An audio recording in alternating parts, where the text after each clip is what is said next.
an actionable toolkit that can help you put the learnings to work right away. So my name's Candace Giesbrecht. I'm the moderator today, and Alistair Shepherd-Cross is our host. I'll let him introduce himself in a second, but I want to welcome our panel, Ray Kruck. Ray has a 22+ year enterprise security career with executive leadership roles in corporate development, marketing, and sales at several leading firms, including Checkpoint Software, Proofpoint, WebSense, and Voltage Security. In 2011, Ray co-founded Nextgate with a breakthrough platform to help brands discover, monitor, and secure their brand's social presence. Nextgate was acquired by Proofpoint as their largest acquisition in 2014. Since Nextgate, Ray co-founded Point Grey Partners, an early-stage venture investment firm focused on deep technology plays that drive competitive disruption in the enterprise and life science markets.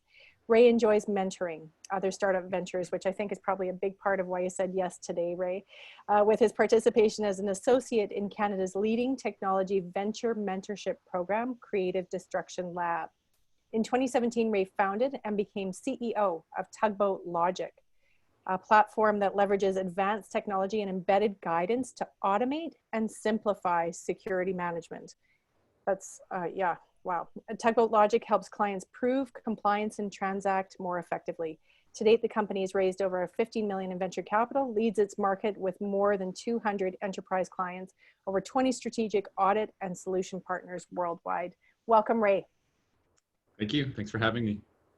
Karan Gupta. Karan brings over 25 years experience founding and scaling tech companies, and now as current SVP of Engineering at Shift Technologies, an e-commerce startup on a mission to bring trust and simplicity to the peer-to-peer used car market. Honestly, Karan, that almost sounds a bit too good to be true.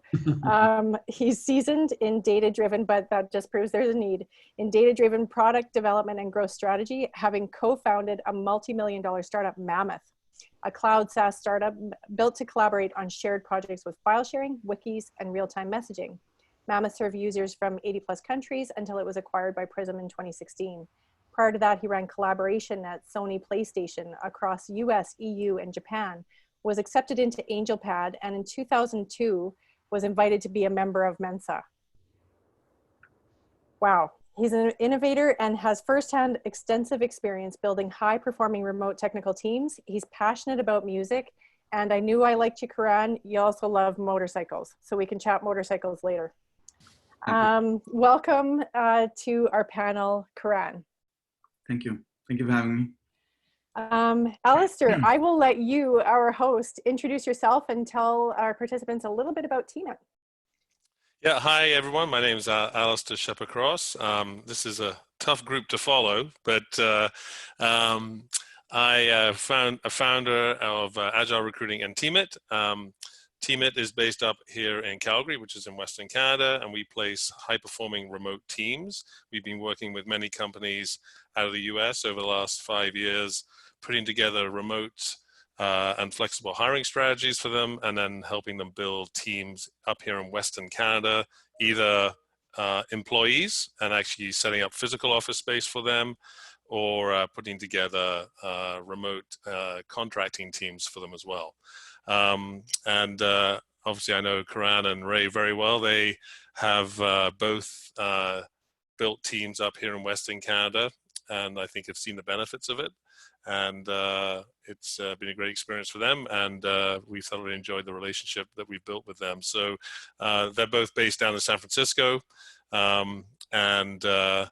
I think with what's going on right now in this crazy world that we're going through, having an already built remote team makes everything a lot more seamless and easier to navigate. So anyway, I'm going to hand it back to Candace, and I'm looking forward to the chat today. Awesome. So I just want to invite all of the participants. So there will be a time for Q&A at the end.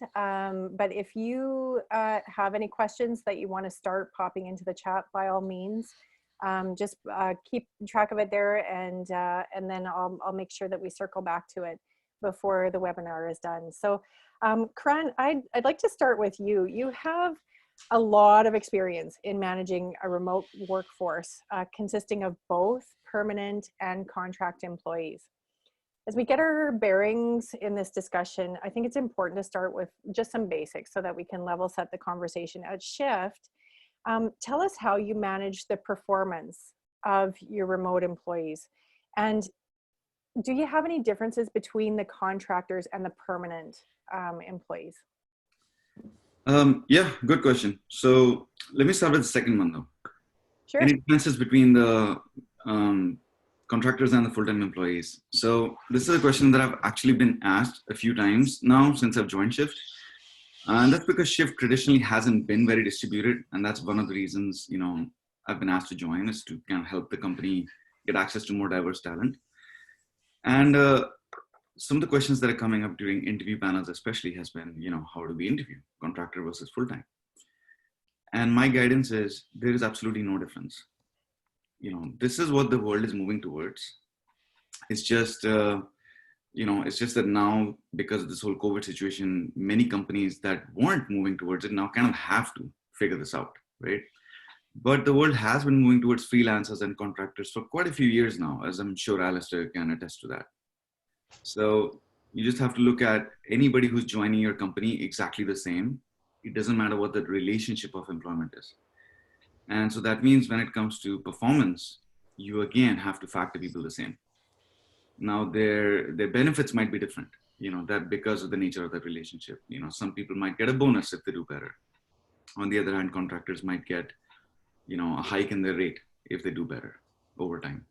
So while the result might be different, you still have to tackle people exactly the same, give very clear directions on what your expectations are. And going back to your first question then around how do you manage and set those performance expectations?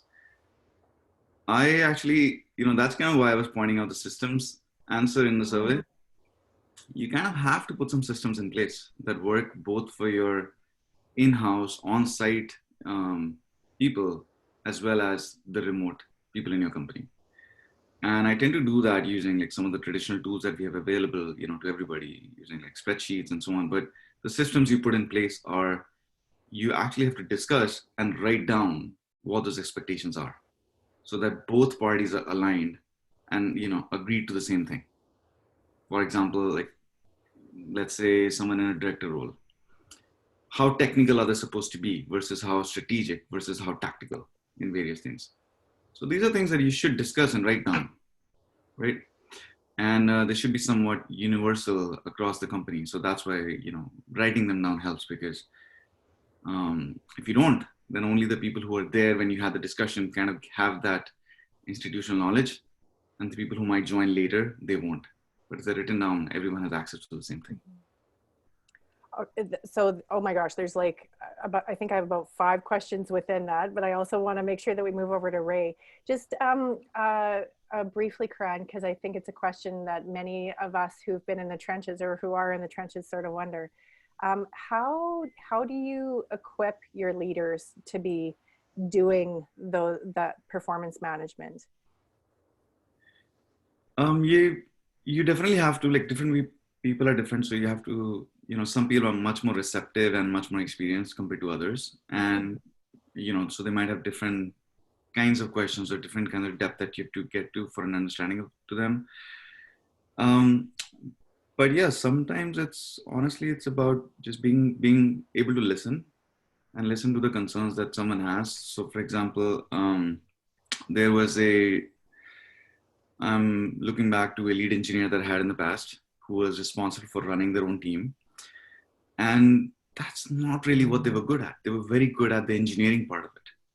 But then you kind of have to help them explain that part of what makes you a good professional engineer is helping other engineers become better. And it might be a few conversations, it might be a few written down things, it might be a part of your goals to kind of drive that thing into someone that, which aligns with their own career goals as well. So that's part of it, just aligning the work with someone's career goals. Aligning the work with someone's career goals, amazing. Ray, we already mentioned in the intro that mentorship is something that's very important to you.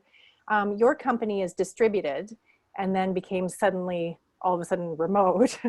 So, but even within the distributed, so for people who might not be familiar with the difference between distributed and remote, distributed means that people might be in different offices, but within those locations, then they're co-located. So how has Tugboat Logic navigated performance management for distributed teams and then also going suddenly remote? That's a great question. So I think the best way to describe the current situation is we went from distributed to somewhat disconnected, at least physically connected to some extent. So we've had to work really hard, as I think a lot of organizations have had to do, to remain consistent in terms of how we communicate the goals and expectations of the team, as well as what the culture of the company is and what the values of the company are. And what I try to do now more than ever, especially in the last 6 weeks, is try to remind leaders on a one-on-one conversation across the company that they need to embody empathy. They need to embody and convey and set clear expectations and goals for their team. And I try to empower them to do that. I try to provide them the tools and the support and the resources they need to go and manage their teams as effectively as they think they can, and provide them the backup support to go execute. I think when times were good before that, as I said, with the distributed team, the reason why we have kind of a co-located company, both in the Bay Area here and in Calgary, what I was trying to do is harness the best of the innovative spirit, entrepreneurial spirit of the Bay Area, of Silicon Valley, and the ambition and high growth potential of the Canadian tech ecosystem.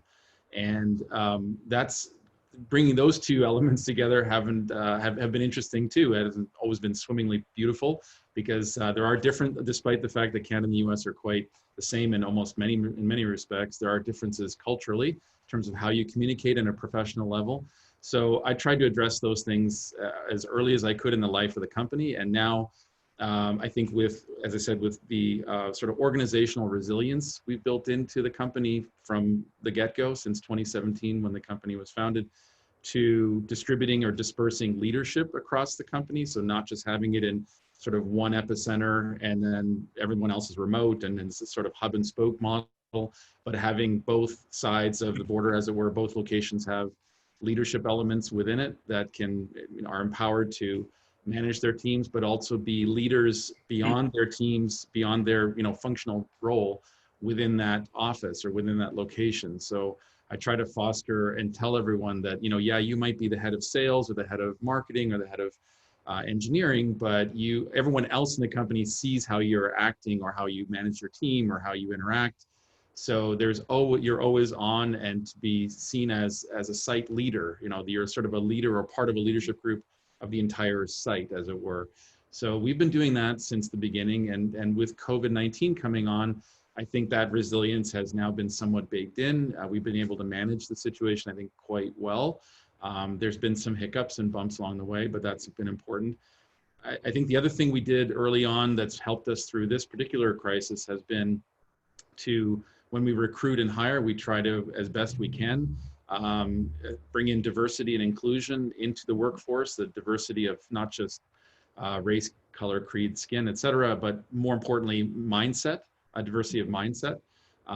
Here in Silicon Valley, there can sometimes be a lot of sort of group think and group culture, thinking, well, this is the way you run a startup. I mean, there's constant communication from various experts and subject matter experts and pundits who will say, well, this is the Bible of how you do a startup, and this is the path you should follow, and we'll be measuring you with these predictable measuring sticks along the way. I think having another remote office like we do, I've been able to hire folks who came from outside of tech, who came from different backgrounds, who are bringing a fresh perspective to our team, and that fresh perspective has kind of reinforced our resiliency to be able to deal with things like more communication issues around, dealing with individuals, for example, different personalities. So I've been able to tap a leader in one functional area that's, with a team member who's struggling in another area to communicate with each other, just because that one leader might be the best match to help address a concern or a challenge that another team member is facing, even though that's not their direct report. So building in those sorts of diversity of experiences and opinion has really helped us be a resilient organization. So many good words in there, and important words. I mean, organizational resiliency. I mean, I think that's what's being tested for so many companies right now. When you said, Ray, that you were that you're working hard to ensure that the culture of the company comes through loud and clear in the leadership that you have in your in this time. How have you done that? Yeah, we've done some of the traditional things that some other companies have done. We've done the classic offsite. We did one last year in the fall, where we had the entire team start to proactively vocalize and write down what the values of the company should be, what our mission should be, et cetera, how we should treat each other. And what I've tried to do since then is reinforce that, as I said, in one-on-one conversations with leaders, as well as when we do an all-hands call every week with the entire team on one call or one Zoom meeting. We try to, at some point, I try to weave in one element of that theme to kind of just repeat from the top down what kind of values we want to embody. So that could be everything from recognizing anybody on the team who did something small or large, right? It doesn't have to be a phenomenal big thing, could be a small thing. I think recognizing people who contribute in ways that sometimes aren't seen. So having a leader like myself or one of the functional area leaders call out someone to say, hey, this person did something last week or this week that was, contributed to maybe someone else being more successful, right? They created a better piece of code. They thought of a new idea of how to build a feature, how to develop a campaign for marketing, whatever it is. So recognizing contributions consistently and thinking about how that maps to the corporate values you all agreed on, earlier for the company, then that's really important to reinforce. So I think to pick up on Karan said a few minutes ago, consistency of both communication as well as consistency of expectations requires a lot of hard work. It's not just sort of passive, once a quarter, once a year, once half a year, we'll sit down and talk one-on-one about what, how an individual is doing. There's a lot of proactive communication you have to do, which takes a lot of effort. And I'm guilty of not always being great at, flawless at doing that every single time, but it's kind of like any good relationship you have within your organization, you have to work at it and you have to contribute effort to it and do your best at making sure people can understand what it is you expect of them. Mm-hmm, mm-hmm. And communication was, one of the things that was flagged as a big challenge that our participants are struggling with. So I'm curious, how are you ensuring that good communication? Like actually how? Right now, Karan, can I just direct that question to you for a second, then come back to you, Ray, and then Alistair, I've got a question just for you. Yeah, that's a very good question, and it's high on our goalers list. Mm-hmm. I don't think it's really a solved problem because different companies and even like within the same company, different departments are just different. They operate differently. So while communication might be super simple and straightforward for the technology organization, it might not be the same for people in operations or marketing, who are used to being, some are a little more used to being in the same location, or working out of the same building.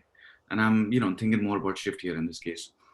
But even prior to that, like I've seen it, like for engineers, we kind of grow up with the internet. We learn most of our skills being connected to remote people who are contributing code and so on. And so maybe it's a little bit more natural. So there's a few things, that I've seen people do. Like, for example, Amazon has this concept of a company journal, which helps to disseminate information across different departments. So that it's not just, people who were in the meeting that they got it. And we're thinking about things like that at Shift as well. Communication is very important for us to make sure that people in different locations, in different departments, everyone has access to the same information, has access to the data, knows why certain decisions are being taken. And so we use all the traditional tools that, people have access to, like, we use Zoom, Google Hangouts, all your email and Slack and everything. But apart from that, it's also about having certain documents, capturing certain meeting notes, and making sure that they're shared across, a wide audience. Okay, awesome. Thanks, Ray. Yeah, I'll just add to that. I think what we had to do, even accelerate this effort more recently as a result of the pandemic. Some of the things we've done are have new communication protocols established. So what that means is we use Slack and other real-time communication. So engineers, for example, I thought, to Karan's point, I was most surprised that in our case, some of the engineers, or most of the engineers, actually missing the office dynamic. We're missing the proximity of each other, because in that proximity comes oftentimes innovation, little conversations or quick flashes of communication that happen face to face were no longer happening. So we had to, kind of enforce a protocol where people on Slack were checking in, like, okay, I'm now in front of my computer. I'm not in front of my computer. I'm at lunch now. I'm not at lunch now, right? And so I'm back, right? So that's it sounds obvious, but even that was something that had to be brought into the organization as a protocol to help, because engineers, especially engineers, where they're busy coding, may need a really fast answer within a couple of minutes from a coworker to say, hey, I'm building this, I need help with this, or does this work, or what's this going to break? And they need an answer within minutes, not an hour or 2 or 5 hours or the next day later. So that was important to bring in. The second thing we did was push from the VP level down into sort of a mid-tier level, director level, lead level in the organizations. The protocol of proactively, after the daily stand-up, go out and reach out to everyone and check in again. Like, hey, we just talked about this maybe half an hour ago. Are you good with this? Or just double check and verify that whatever was agreed to at a team level or at a group level was definitely reaching every single member. And that takes, again, that proactive effort to have a quick check-in, and then not just one check-in, but frequent ones throughout the day. So there's a heavier communication burden there to make that work. But what we learned in that process of doing that more proactive communication was that, not every team member was fully aligned. Even though they were all present and contributing, they still walked away from a meeting that if it were non-COVID and they were in the same office, as they were both walking out of the stand-up or the meeting, they would have walked to the coffee machine together and quickly sorted out some question and then got back to their desk, and now they're aligned. But without that small micro interaction step, now that everyone's separated, we have to now make that happen. Those micro conversations have to be proactively encouraged to occur. And a few team members were getting lost as a result of that. So we had to quickly salvage those scenarios and make sure people stayed aligned. So I think that those are some of the techniques we've used. We've also tried to, I think another tactic we've done is tried to break down the work product, the sprints in the engineering side. We've tried to tighten them and somewhat bracket them a little bit more than we might have otherwise, just to make everything measurable and achievable, and make sure everyone is, again, coming along for the train, as it were, to get the entire project out the door. Whereas before you could have said, well, here's the broad goal, and it's a big sweeping encompassing thing, and it's going to have all these facets, and now go, right? And then, team members could quickly break down the work product, whether this is true not just for engineering, but for marketing and even sales. So what we try to do now is tighten that up a little bit and make projects a little more bite-sized so that we can see success. And obviously it's important for team members to see success of their work, right? So they feel as though they're still connected and contributing positively, and not just doing something in a vacuum and not knowing really what the outcome might be. Well, and I think what you're saying, Ray, not only like what I think is so interesting about what you've just said is that would be the case in any sector, in any business, in any, that having to change your communication rhythms, and you talked about the communication burden. I think there's a lot of people on this call who would probably just go, preach, because the burden on the leaders to take those extra steps really it's real, and it's hard. And I think often in companies there's a There's a, okay, worker, you know, or team member, it's up to you to kind of, you know, come to us if you have questions or, you know, things like that. But when we've had to change the dynamic, or in the case of remote workers, I think there is a heavier responsibility on leaders to check in and to do the things that you're saying, to go, okay, that conversation, are you clear? Do you have what you need? Like, you know, especially until some of those workflows are figured out. And the other thing that we know from research into remote workers is that that remote workers need those visible wins in order to stay engaged and in order to continue to feel motivated. Because otherwise what can happen is that, you know, if they go 2 weeks or a month without any kind of recognition or any ability to demonstrate what they've been working on, then it can be demotivating. And yeah, I think the final piece, all I would add to that is to say that at least in our case, I think our company thrives on a couple of things. So whatever role you have in the company, our company, when we come together, thrives on talking about competitive dynamics. For example, it kind of galvanizes the team to kind of see maybe a common enemy or something like that, an external force that's working against us. So that helps galvanize spirit and morale in a way that, again, helps everyone feel as though they're part of something bigger. So even though they may be having challenges, they still feel like the whole organization is driven and directed in a specific way. I think the other piece too, they want to hear from the leadership team that there's still a strategy in place and everything's okay in terms of our fundamental business or whatever the strategy is for the organization, that they want to feel that there's still a competent and confident leadership, you know, in place, and a strategy for winning or strategy for movement forward in place. So, because again, left to their own devices, people can start to theorize and hypothesize, well, maybe I don't know what's really going on, and so on. So they need that strength from the top down, I think, to feel confident in what they're doing. Yeah, without information, there's speculation. Yeah.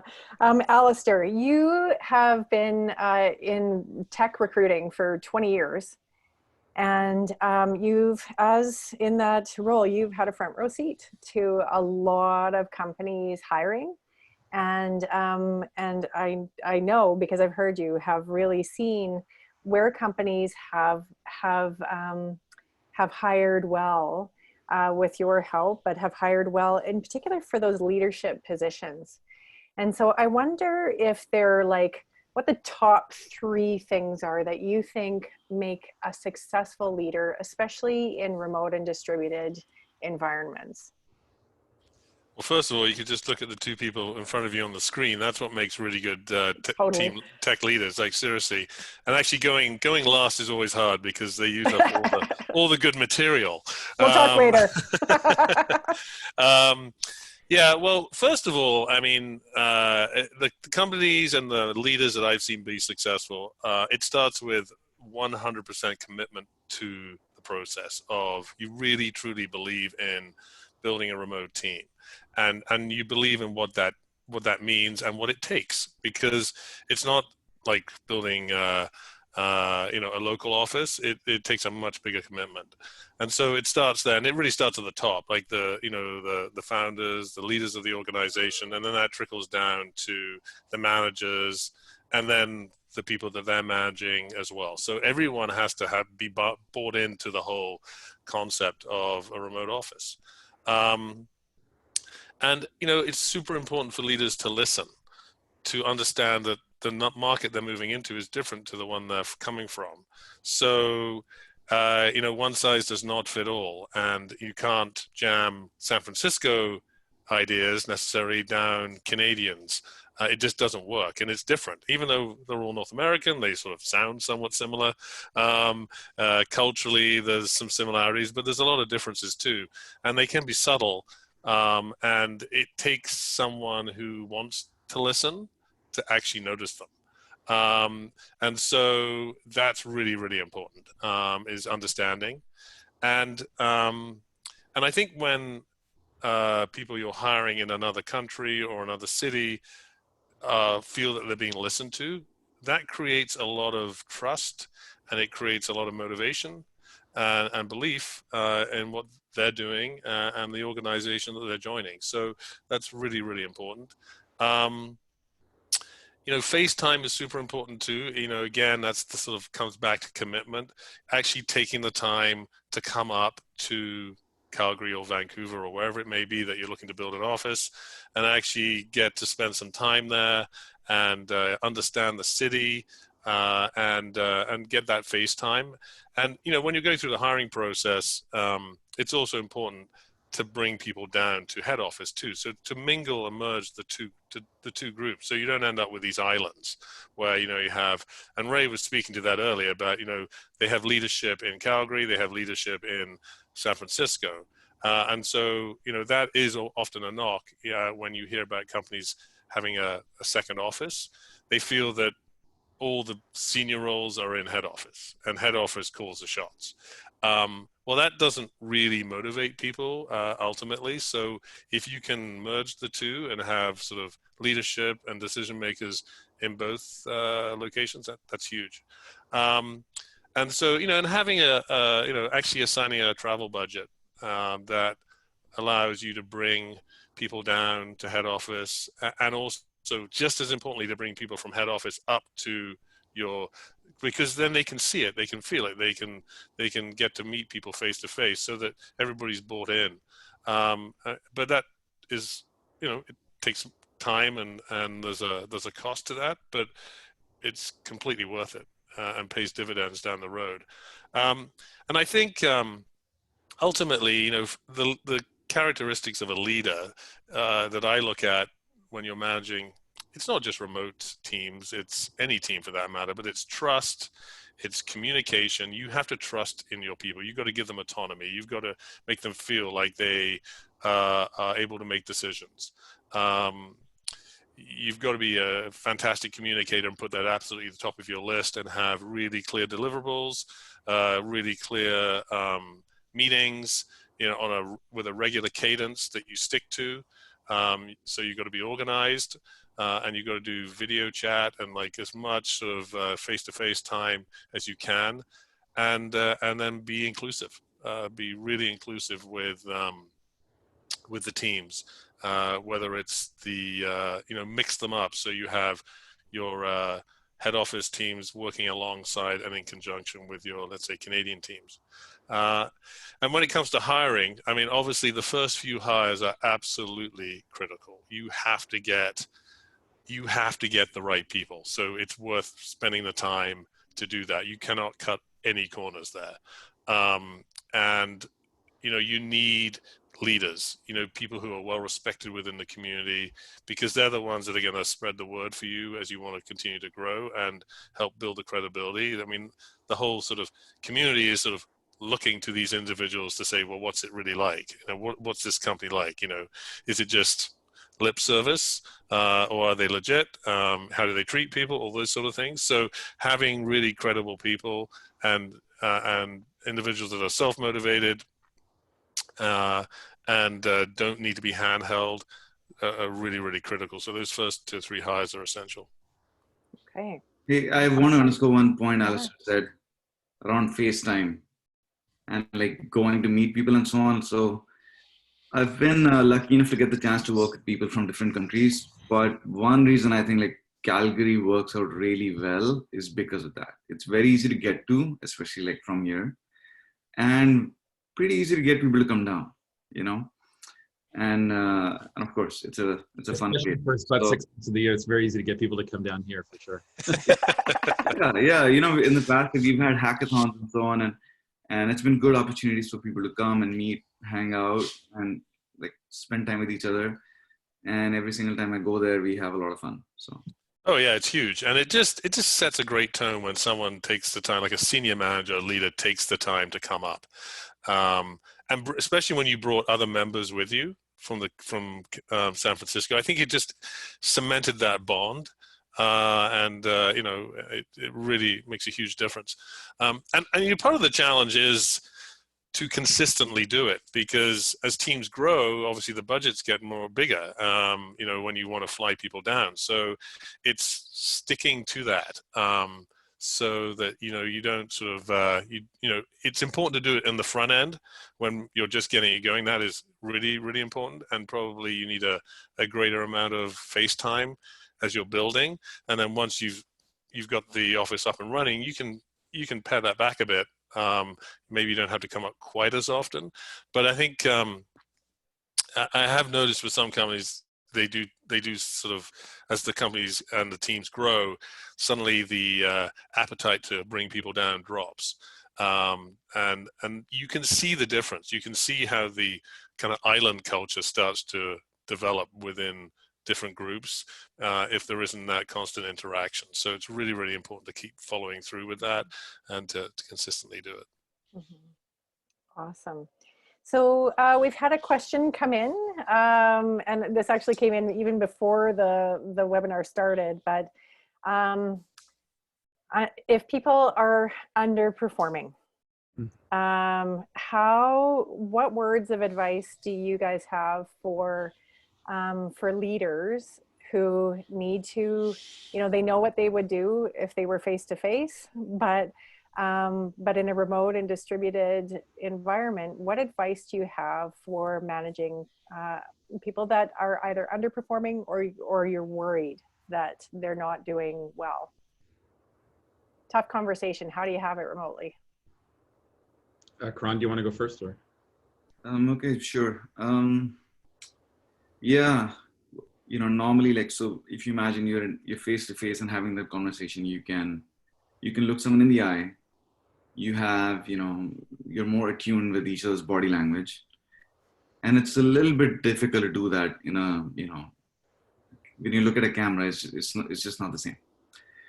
So I admit that is one area where even the technology is great and it helps us communicate. That's one area where, it's still not perfect yet, and being together in the same location and having a tough conversation really helps.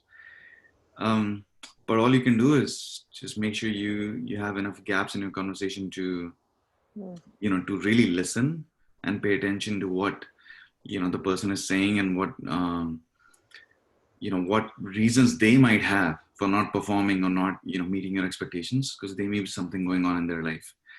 And if you were in the same location, you might have just heard about it naturally. Right. And one takeaway would be, before you end up the conversation, you should write down. So again, like, you feel aligned on what each other said, and these are the expectations, and have that next touch base already scheduled. But Ray, I'm sure you'd want to add to that. No, those are very valid points. Very, very good points. Definitely, I would add to that. What we've done in those scenarios are a couple of additional things. Number one, you might want to consider switching up the touch point. In other words, if it's a one manager and subordinate, for example, it could be the first conversation is with that direct line report, but the second touch point might be to say, hey, I think you should go talk to your colleague, like your peer in the organization as well, or someone who's maybe closer to that person, so that there's more, maybe a collegial type, maybe more open conversation that could be fostered. With maybe not necessarily more trust, but certainly more comfort with a colleague versus a manager or higher up. So we've done that a couple of times where we'll say, well, there might be the first conversation with a direct manager and a second conversation with a colleague to try to just provide support and with specific guidance, right? To Karan's point, like specific things like, here's what we're concerned about. Listen, actively listen, empathize, take it in, and create a next step to help address it. Don't just sort of listen to it and then, oh, good, we talked about this and we're good to go and we'll move on.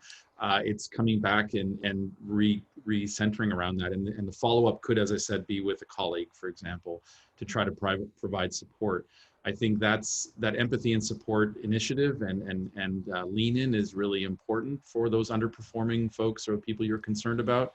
I think you always want to, your first default effort should always be to provide support and try to improve the situation, not just draw lines in the sand and say, well, here's the benchmark and you're here and you better close that gap or whatever.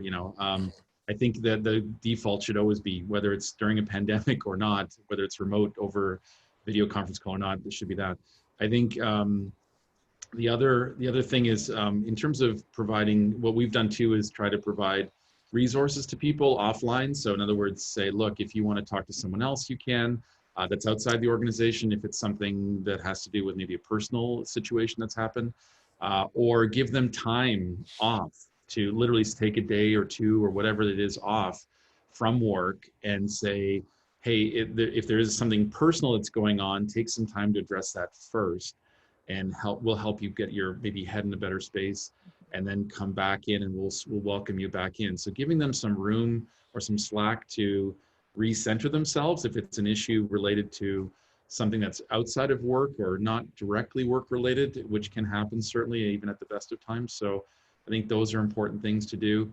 I've also heard, we haven't done it, but I've heard recently from some other founders that where there's a high performing individual that for whatever reason is at risk of not performing very well because of some dynamic going on in the company, that folks have literally done this, tried to meet in person, but meet in person and socially distance in a parking lot literally and stand 6-10 feet apart, and just to physically be in the same space, locale, but do so face to face somewhat, like even from a distance, has helped critical scenarios, right, where it's really something acute that you need to do more than just have one call a day or check in. It's maybe something you want to try to address. So even 6 feet apart, there's enough energy moving between two individuals to help sometimes solve a challenge. So I've heard that being done as well even. So just thoughts. Yeah, no, I agree with all of that actually. And, I think, obviously we have individuals that are high performing. Every company has those top quality people that perform at an incredibly good level. And then suddenly if they start to struggle with it in a remote situation, it's like, okay, well, what's happened here? Like, this person can really deliver and knows and is a stellar resource. We have to really understand what's going on there. Clearly there's some other dynamic because it's very out of character. And so you really need to address those. I mean, obviously on the flip side, there are individuals that perhaps maybe don't perform in a regular situation. They're not the top performers in an organization, and I think it can that can depending on what the reasons are for that performance or lack of, that can snowball in a remote situation. And so, one thing we're doing is we're actually going to be putting a whole team through an assessment, which is totally geared towards suitability for remote work. We have an assessment tool we're going to be using that is built specifically for that. And we're putting our whole team through it. The leadership, there's a leadership component that measures suitability for remote leadership. And this is based on 10 years of research. So, we're pretty excited to be going through that. And we're also putting the team through, it's focused more around the individual.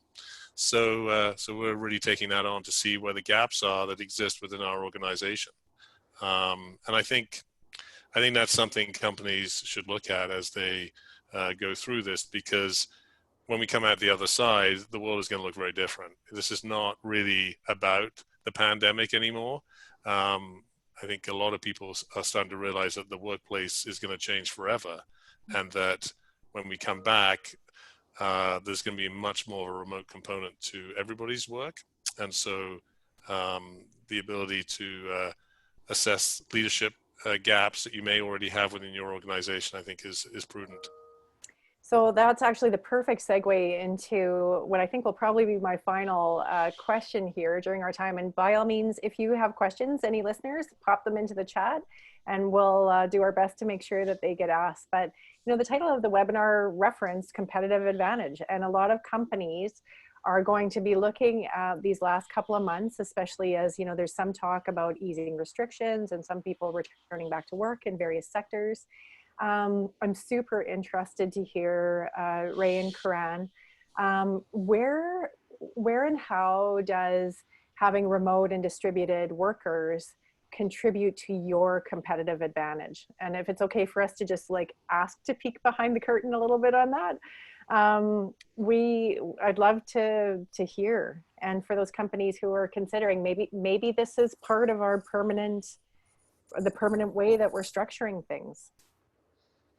I'll jump in first. I think first and foremost, hopefully, I'm joking now. Hopefully nobody hears this webinar because I don't want to broadcast I was going to say how wonderful Calgary is, but no, just joking. And Kelowna.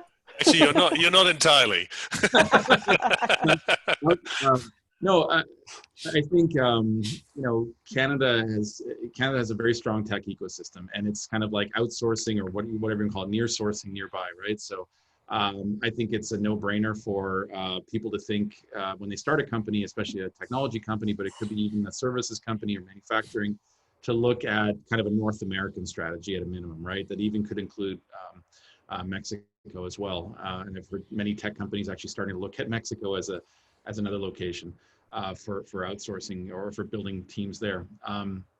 But I think for the advantages, I think, are kind of clear. One is in some cases it can be cost, but not really. That's not really the foremost driver. In most cases, it's about finding a talent.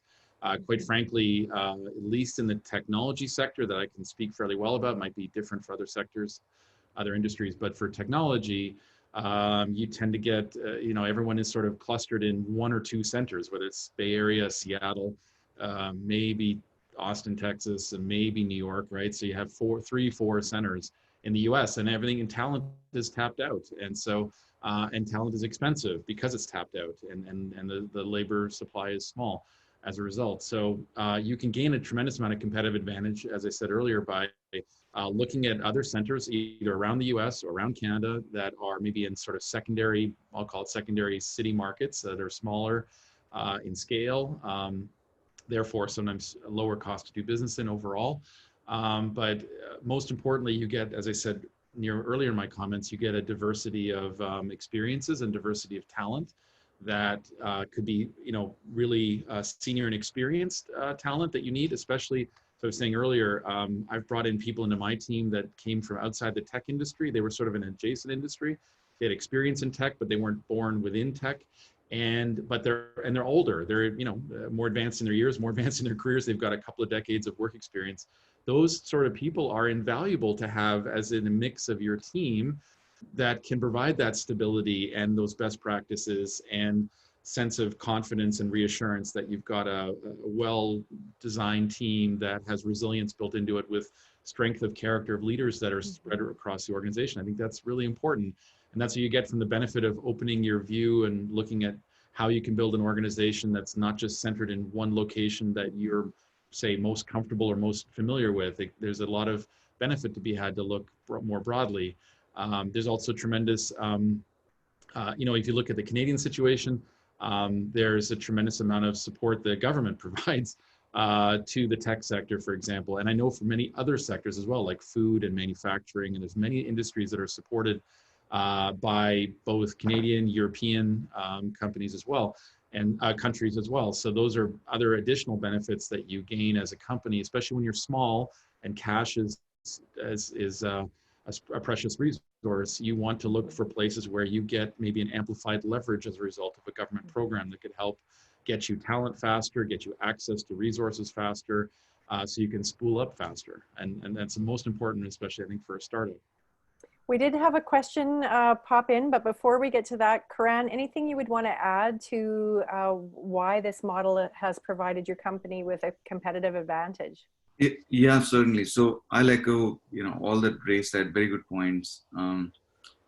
For sure, like for every single company, I feel like, your competitive advantage is the talent that you have in the company. So being able to go broad and get access to a lot of really sharp talent that maybe is not in the same city where you built the company.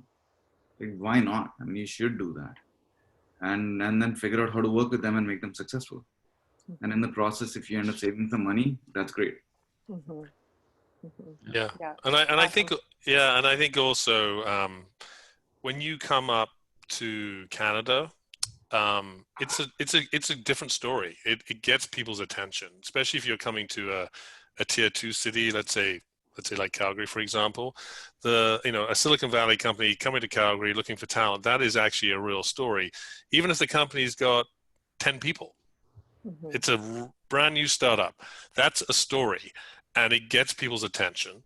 And there's a certain cachet about, you know, working for a Silicon Valley based tech company, which draws people in, and it gives companies that say like Ray's access to talent that they probably wouldn't be able to find in these hotter markets in the States, because there's just so much noise.